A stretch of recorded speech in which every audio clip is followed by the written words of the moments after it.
Welcome back. If we haven't met yet, my name is Tiffany. If you love high-end wall art, but you don't love those high-end prices, today I'm sharing 10 budget-friendly wall art DIYs. With these projects, I challenged myself to spend as little as possible working with what I already have on hand, repurposing thrifted items, and sourcing affordable materials. I had so much fun doing these projects. I hope you guys enjoy and come away with some inspiration. This first piece was inspired by this crate and barrel wall art. I love the texture on this, but I don't love that $300 price tag. I found this canvas that's the exact same size as the crate and barrel one at a thrift store for $10. I first sealed it with shellac to help keep any color or pigment from bleeding through.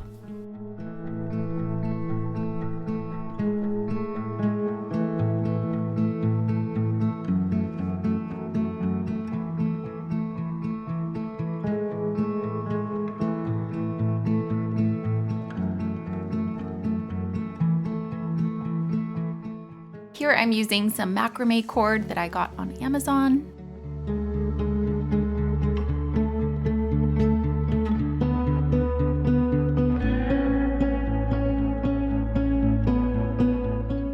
Once I had figured out what length would be best, I went out in the garage and found a board that was the right length, and we used that as a template to help us quickly get the string cut to the right length.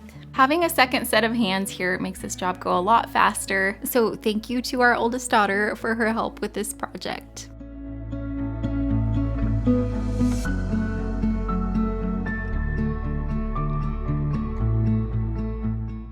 Once we had bundles of 10, I taped the ends on one side.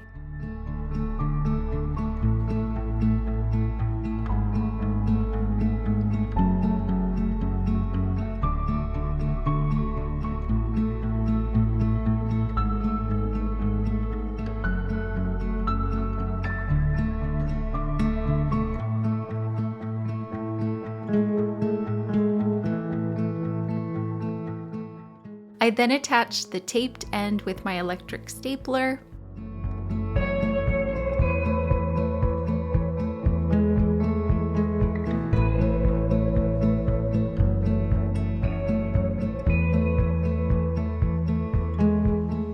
And then repeated that process going the other direction.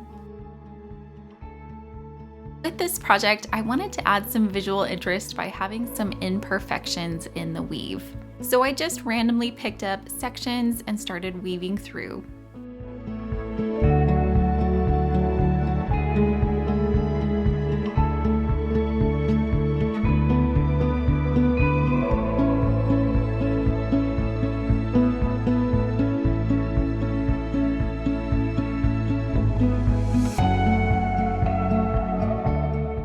Once each section was through, I would tape the end, pull it tight, and then attach it. But I could quickly see that this method wasn't the best. That cord was starting to get really messy and tangled, so I decided to straighten everything out and attach the cross sections on both ends. This made it a lot easier to weave it through without making a big tangled mess.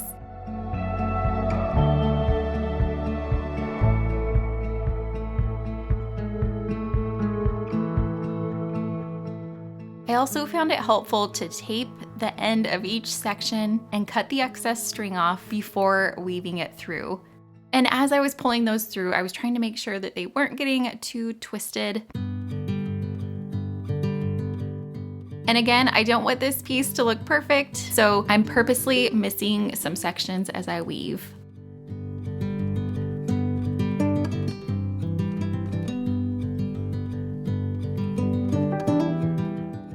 Measured on both sides before attaching to make sure that it was staying straight.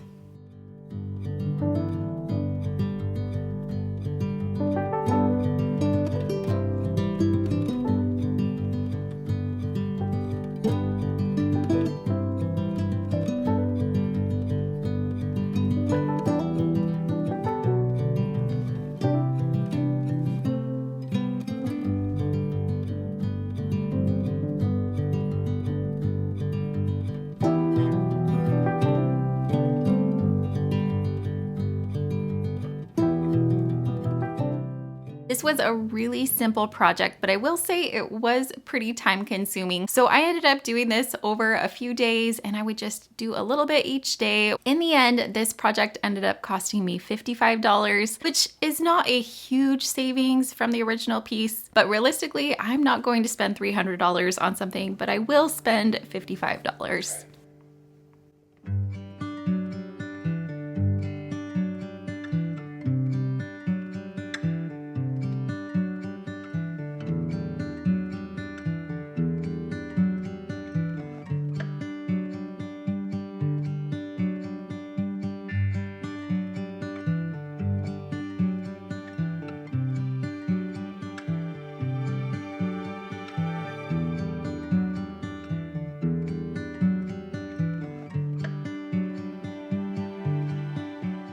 My Gather sign. I've loved having this sign in our dining room, but we've had it in there for 9 years, and it's just time to mix it up and do something different.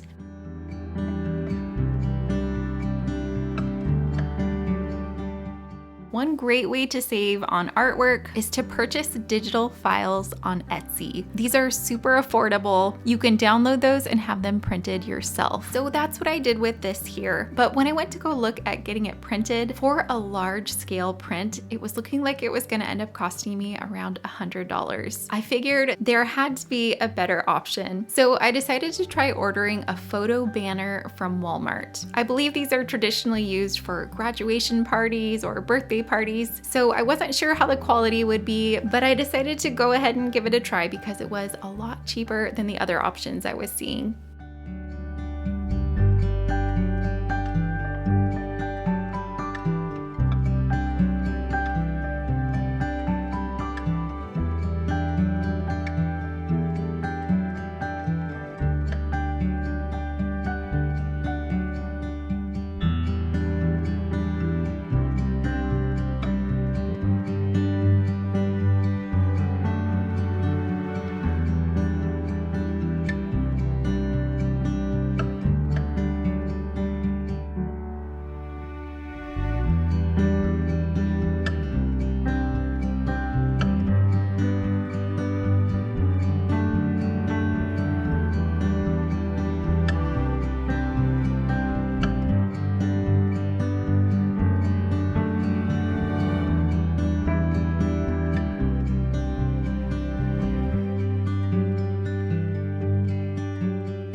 I then went out in the garage and found some leftover wood from our slat wall in our bedroom. Once cut to length, I took these out and spray painted them.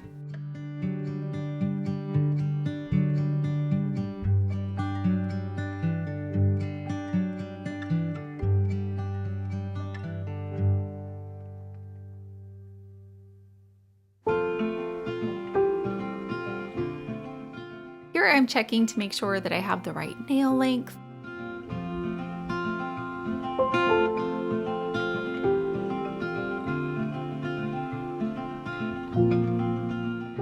And if you've been around here for a while, you may remember that I made this sign reversible.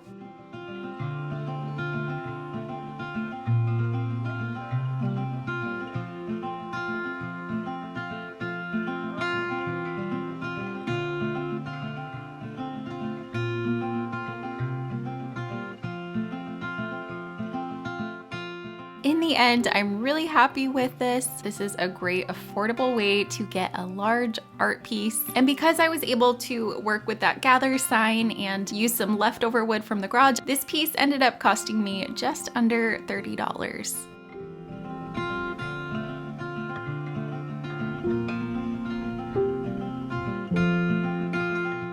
This bed sheet here was from our son's old bed and it was about to get donated, but then I had a different idea for it.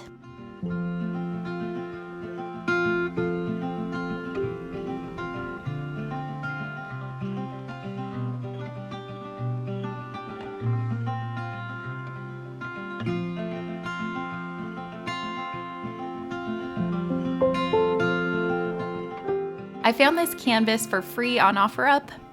And when we got it home, I looked at the back and saw the price tag of $399.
As I was working on this, I would spray it down every once in a while with some water to help keep it from drying.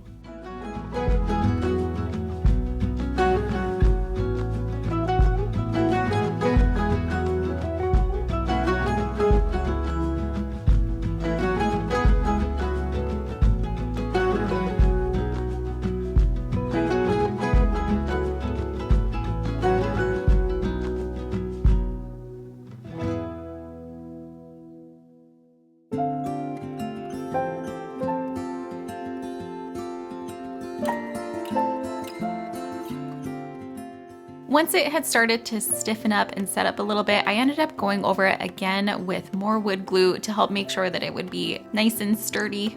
This time I used more glue and less water.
After letting it dry overnight, here's where we were at. And honestly, I wasn't loving it. I felt like that contrast was too stark. The ombre effect didn't turn out great. And because I applied the paint too thick, it was cracking. But I wasn't about to give up on this. To fill those cracks, I decided to mix some joint compound with my paint. And here I'm just using some exterior white paint that we had on hand.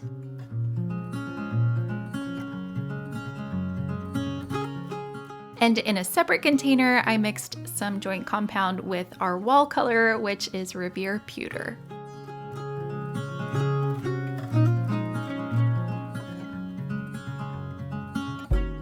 When working with joint compound, you want to apply it in thin layers. So ultimately, I ended up applying 3 thin coats.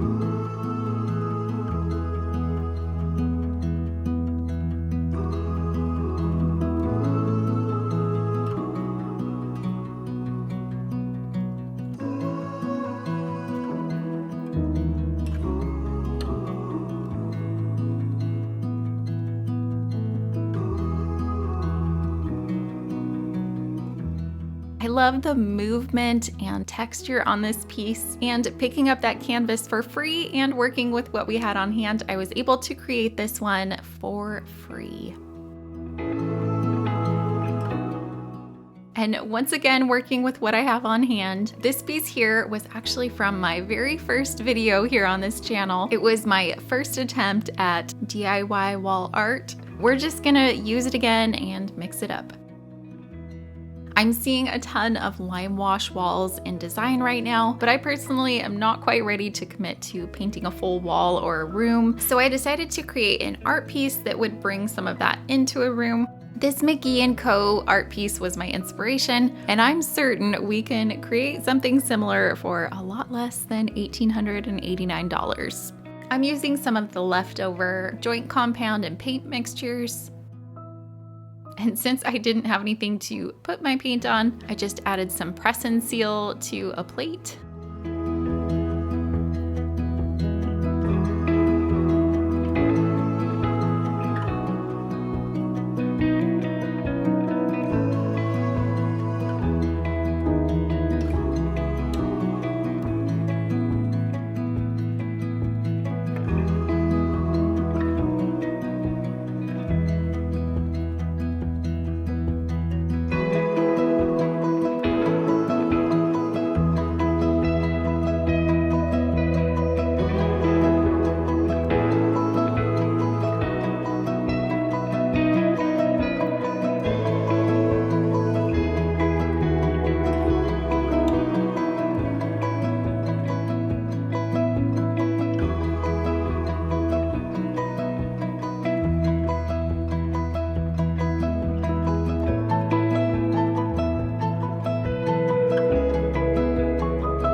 This Pottery Barn wall art is priced at $699. I picked this up on pink sale tag day, so this one cost me $1.99.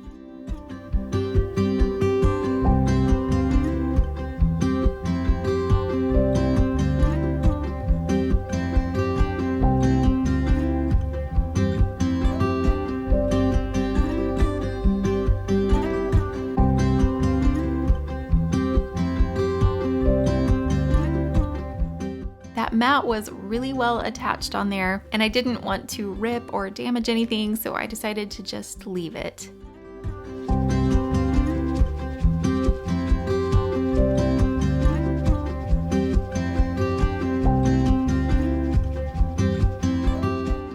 When I was spray painting this, it was below freezing outside, and apparently it was too cold in our garage to be painting. So my paint ended up crinkling. Although I couldn't totally fix this, one thing that I found can help is once the paint is fairly dry but still a little bit tacky, I'll just go over it with my finger and gently tap. And this typically helps it to kind of reattach to the piece. It's certainly not perfect, but it was good enough for me.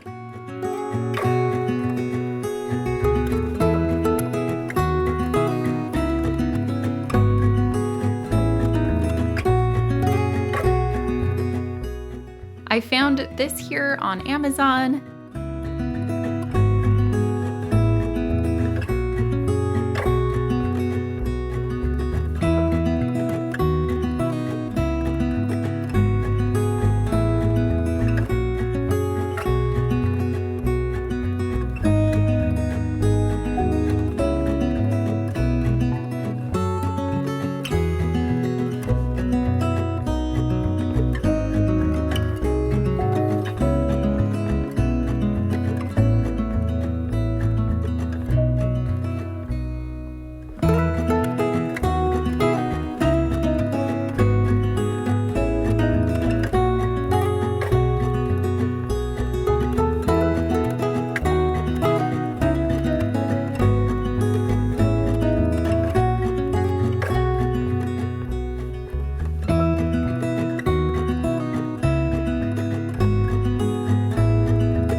here I'm giving this frame a wood look.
I ended up purchasing that paper in a 2-pack that had 2 different colors.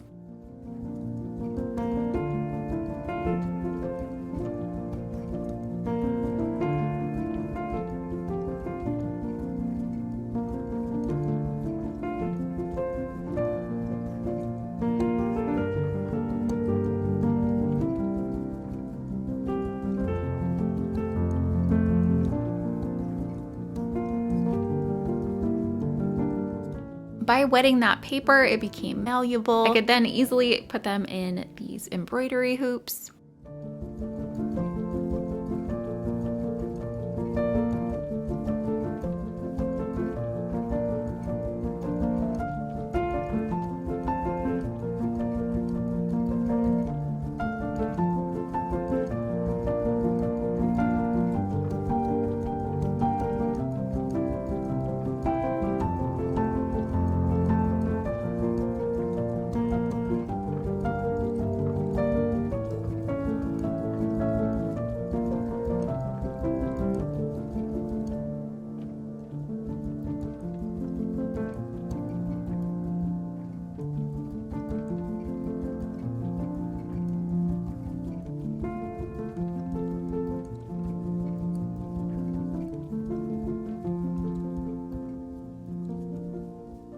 And here I'm just using some mist tint paints that we had on hand.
Once those had dried, I wasn't loving this color.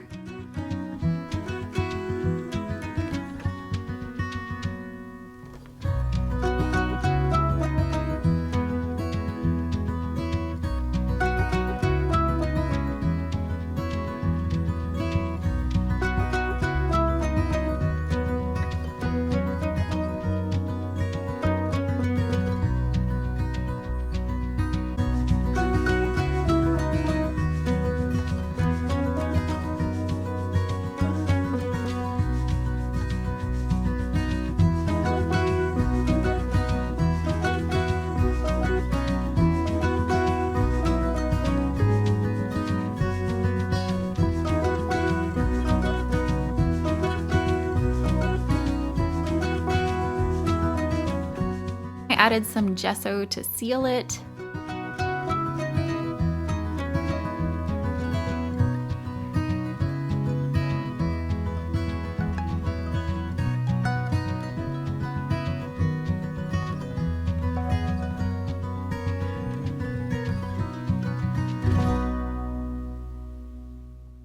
After letting it dry, I could still see those stripes coming through, so I decided to seal it with shellac.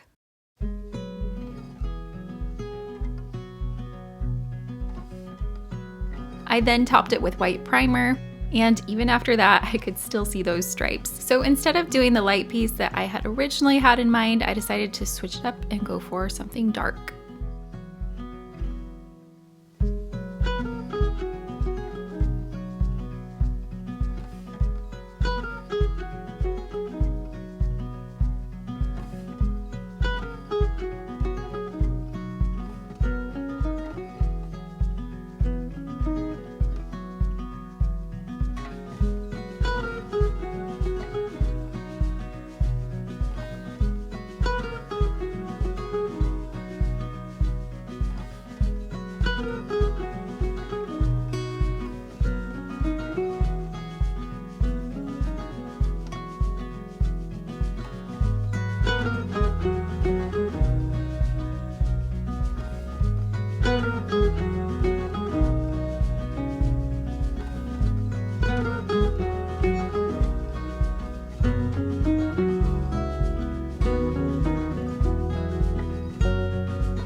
In general, I tend to be drawn to fairly neutral colors, but keep in mind that with any of these projects, if you wanted to recreate them, you could pick any colors that you wanted.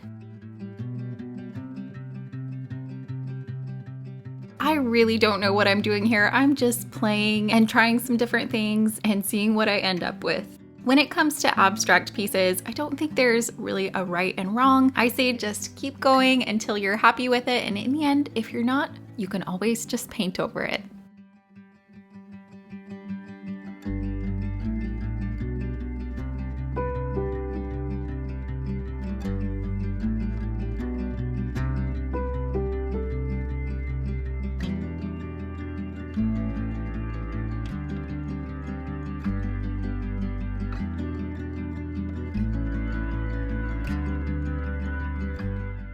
While that paint was still damp, I lightly dusted on some flour.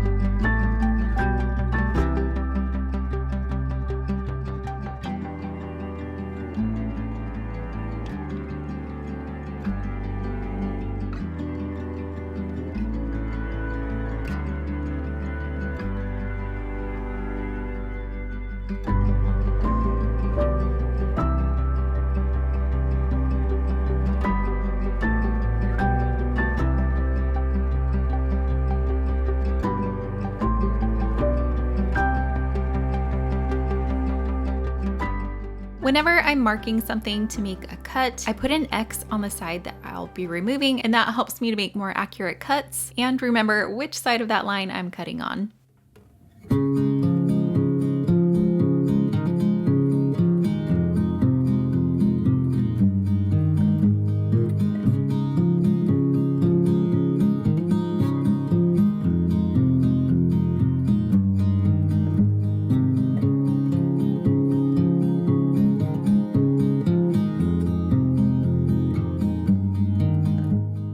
Once that stain had dried, I went over it with a paint wash.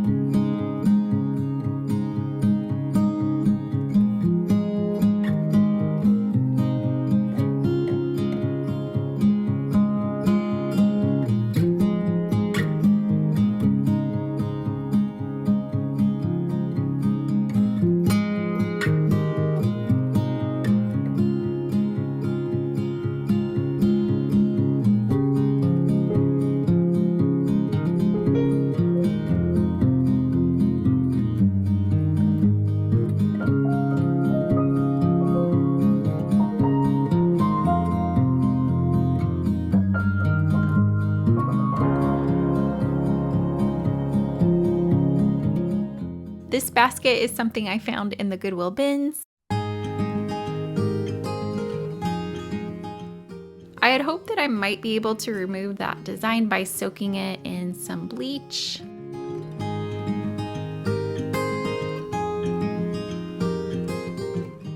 But that didn't work, so on to plan B.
I found these canvases in the Goodwill bins.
Here I'm just brushing on some of that leftover mixture to help fill those cracks.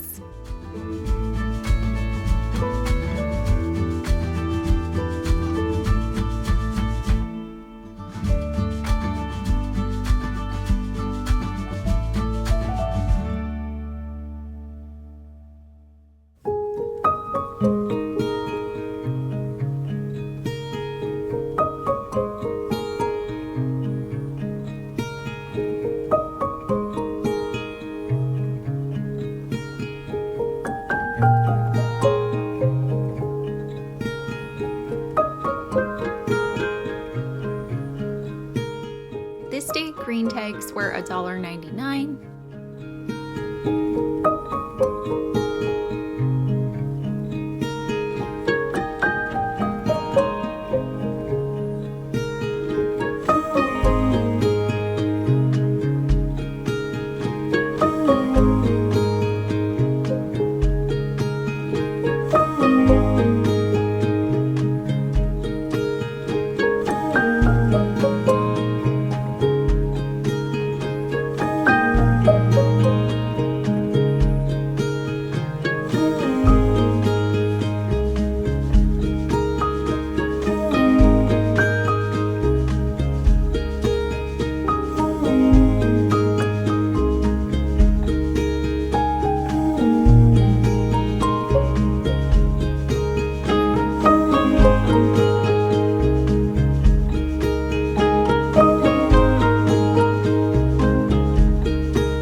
Another design trend that we're seeing right now is called color drenching, and that's where you paint your trim and your moldings the same color as your walls. I personally am not quite ready to commit to that, but I am willing to do it on an art piece.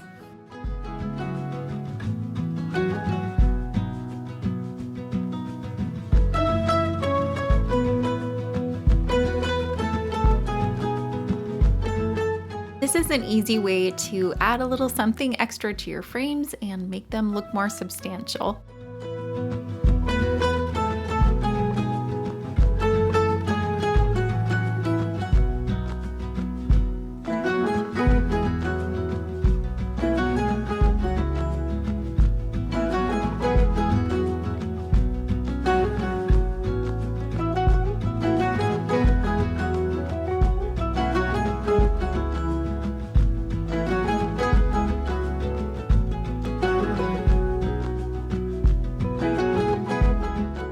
To make this more versatile, I ended up flipping it over and doing something with the backside as well.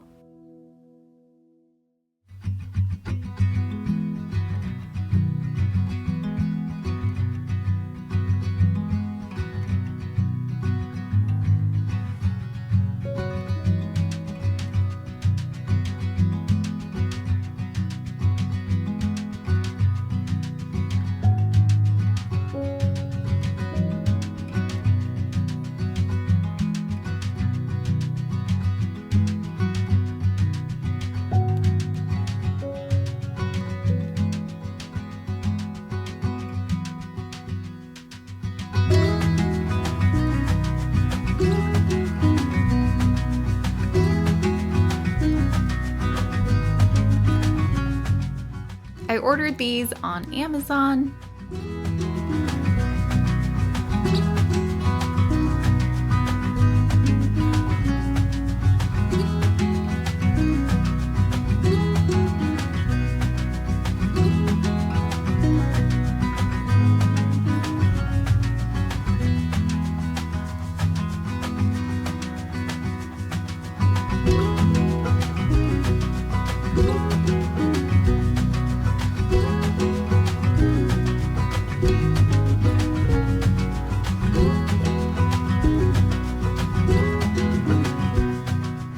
I then grabbed some half rounds that I had left over from a different project.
I'd love to hear which of these was your favorite. I'll have links to the products used down in that description box. And for more budget-friendly home decor, don't forget to subscribe. If you enjoyed this video, I think you'll like this one as well. As always, my prayer is that you will come away feeling encouraged that you truly can create beautiful spaces on a budget. Thank you so much for joining me here. I'll see you next time.